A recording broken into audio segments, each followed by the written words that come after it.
नमस्कार, मैं हूं आपके साथ अलीम अतर। न्यूज स्पेशल की शुरुआत आरएसएस की खबर से, जिसमें बढ़ती आबादी पर चिंता जताई गई है, खासकर मुस्लिम आबादी पर।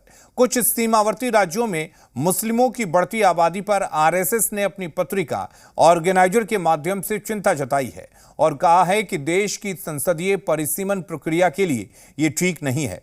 जब बात मुस्लिम आबादी की निकली तो सियासी गलियारों में घमासान छिड़ गया। बीजेपी इसमें साजिश देख रही है तो कांग्रेस इसे बीजेपी का नफरती एजेंडा बता रही है।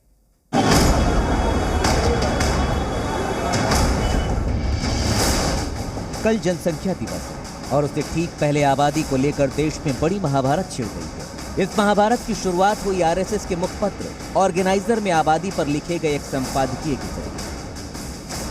आरएसएस ने पत्रिका में लिखा, कुछ खास हिस्सों में मुस्लिम आबादी में बेतहाशा वृद्धि हुई है। लेख में कहा गया, राष्ट्रीय स्तर पर जनसंख्या स्थिर होने के बावजूद ये सभी धर्मों और क्षेत्रों में समान नहीं है। सीमावर्ती हिस्सों के बहुत से इलाकों में मुस्लिम आबादी तेजी से बढ़ रही है। सीमावर्ती राज्यों पश्चिम बंगाल, बिहार, असम और उत्तराखंड में अप्राकृतिक रूप से मुसलमानों की आबादी बढ़ी है।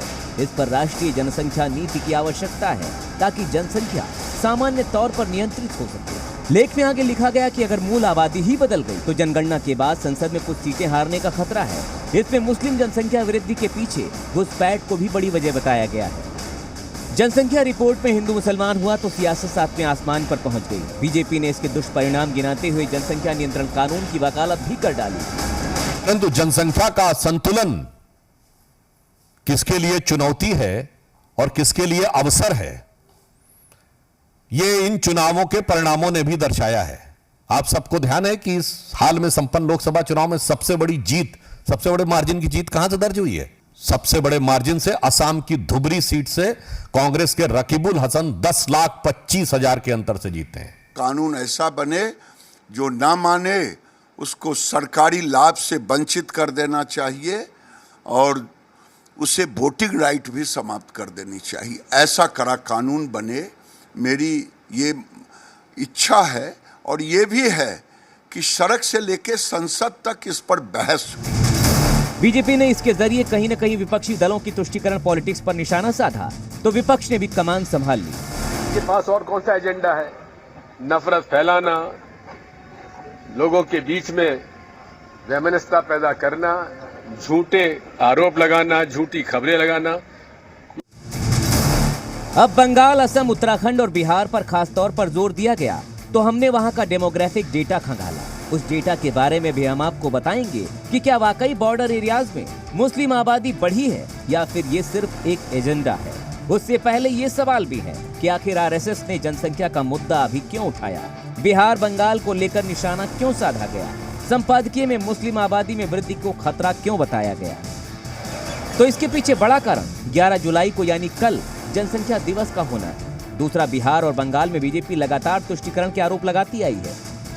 और तीसरा, बढ़ती जनसंख्या भविष्य में संसदीय क्षेत्रों में परिसीमन को प्रभावित कर सकती है और इसमें अगर हिंदू घटे तो सीटें भी घट सकती है। अब सवाल ये भी उठता है कि जनसंख्या वृद्धि में हिंदू मुसलमान का तड़का लगाने पर मुस्लिम समाज के लोग क्या सोचते हैं। ये जो है मुसलमानों में ज्यादातर घटता चला जा रहा है, ये बढ़ नहीं रहा है। और ये लोगों की सोच है और लोगों को अंदर सोच ऐसी फैलाई जा रही है, मुसलमानों के खिलाफ एक नेगेटिव बनाया जा रहा है और उनको भड़काने की जो है कोशिश की जा रही है कि मुसलमानों का जो है जनसंख्या बढ़ रहा है और वो कब्जा कर लेंगे और उनकी हुक्मरानी आ जाएगी। ऐसा नहीं है। हालांकि ऑर्गेनाइजर में जनसंख्या वृद्धि के समूचे देश पर घातक परिणामों का जिक्र किया गया तो वर्ग विशेष की जनसंख्या बढ़ने के दुष्प्रभावों का भी जिक्र किया गया। इसी बहाने ममता बनर्जी से लेकर राहुल गांधी पर तुष्टीकरण के घातक तीर भी चलाए गए। खासकर ममता बनर्जी के शासन में तजमुल और जेसीबी की हरकतों से लेकर वहां हुई टीएमसी कार्यकर्ता के हाथों महिला की पिटाई जैसे मुद्दों के जरिए निशाना भी साधा गया। हर वर्ष जनसंख्या दिवस की तारीख आती है और इसी तरह हर बार सवाल उठाए जाते हैं, लेकिन नीतियां वहीं की वहीं धरी रह जाती हैं जहां से उन्हें हर बार निकाला जाता है। समाधान किसी के पास नहीं। ब्यूरो रिपोर्ट, जी मीडिया।